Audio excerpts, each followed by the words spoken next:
তো দেখো আজকে আমরা গিয়েছিলাম বিপত্তারিণী মায়ের পুজো দিতে। দেখো আমি, মা আর আমার ছেলে আর একটা কাকিমা গিয়েছিলাম। আর এটা হলো মন্দির। আর এই মন্দিরে কিন্তু অনেক ঠাকুর রয়েছে। আর ওখানেই দেখো বিপত্তারিণী মায়ের একটা মূর্তি রাখা রয়েছে।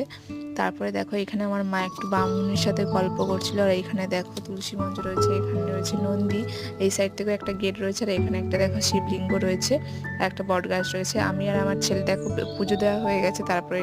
তারপরে দেখো পুজো টুজো দিয়ে বাড়ি চলে যাচ্ছি। তারপরে রাস্তায় কাকিমাদের সাথে দেখা হচ্ছে, তাই একটু কথা বলে নিলাম। আর দেখো যাওয়ার পথে রাস্তায় কিন্তু একটা স্কুল পড়েছিল। আর এই সাইডে কিন্তু একটা বড় পুকুর ছিল, ওখানে কিন্তু সবাই সবার নিজের নিত্য প্রয়োজনীয় কাজ টাজ করে।